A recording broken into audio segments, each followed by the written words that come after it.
Welcome to 2026 and another episode of the Wealth Cafe. I am so excited to help you start and kick off this new year right. I'm sure you are tuning in because you want to set your financial intentions for this new year. And it is so essential, especially as a high earner, to do so because you have so many options and things that you can take advantage of. And you need to make sure you are prioritizing every month an opportunity that you have so you can maximize this year and make sure you are making the most of 2026 in the short term and also for the long term for building wealth. Today, I want to dive into 5 things that you should be doing today and also talking about with your financial team, whether it is myself or your current financial advisor, to help you set the tone in the right way for this upcoming year. Now, the first of which is making sure you are clear on what your goals are for this year. I know that is so much easier said than done and something that we quickly brush off this time of year. It's something that we all say, okay, I'm going to sit down and set up my goals and think about what those are. But I want you to think about both your goals and your intentions for this year. And by goals, I want you to break them down financially. Every goal has a financial tie to it, as I always say, whether it is you want to be spending more time with the kids that year, that might be stepping away from the workplace, that might mean hiring more help because you want to make sure that things like meal prep is taken care of in the house, or you want to outsource laundry because then that allows you to have more time with the kids and with the family. And these are great things to prioritize, but we need to make sure we have the clear intention so we can plan for them now. The other thing to also think about is what are some goals that you should financially be planning for that are further into the future?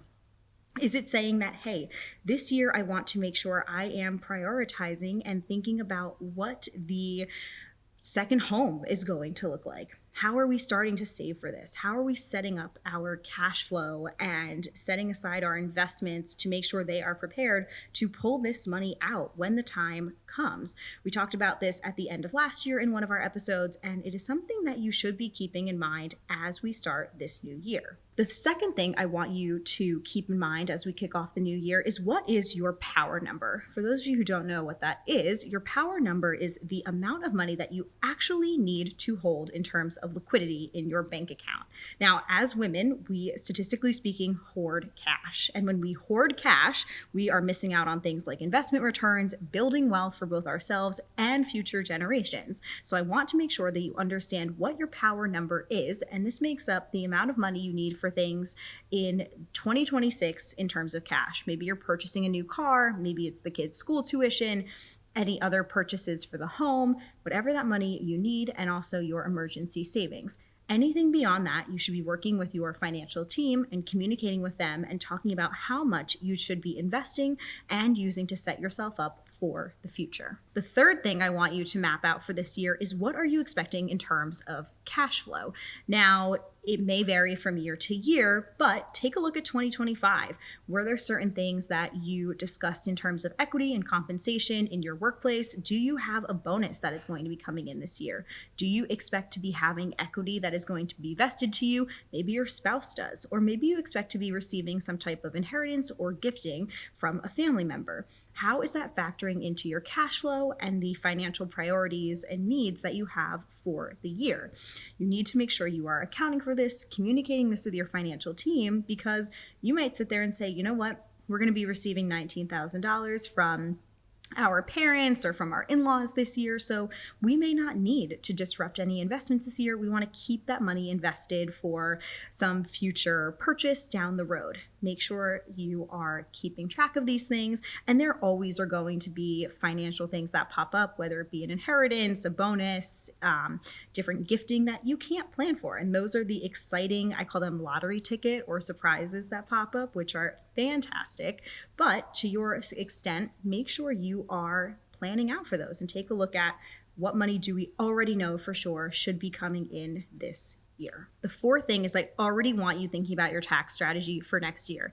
Yes, I know that sounds crazy. You probably have not even started to think about filing your 2025 taxes. And all the accountants out there that are listening to this are covering their ears because they can't imagine prepping for another tax year. However, it is essential to start thinking about your tax strategy from day one.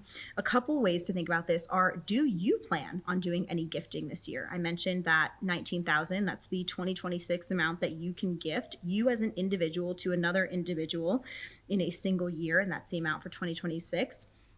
Are you planning on doing any of that type of gifting? You can gift that amount tax-free to another individual. Maybe you're planning on giving that to your kids or your grandkids in order to help reduce the lifetime amount of your estate, or you want to pay for a wedding. Those are certain amounts that you can help in order to do and provide that type of support for them. If these are things that you want to help prepare for, this is the essential time to start thinking about it or preparing for it now.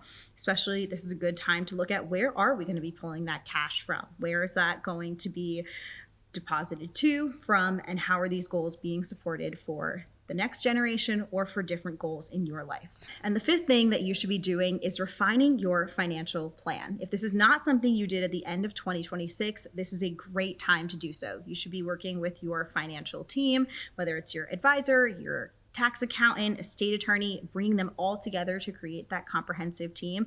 This is the right time for you to revisit your financial plan. Do an annual review. How are things stacking up? Are you on track for your long-term financial goals?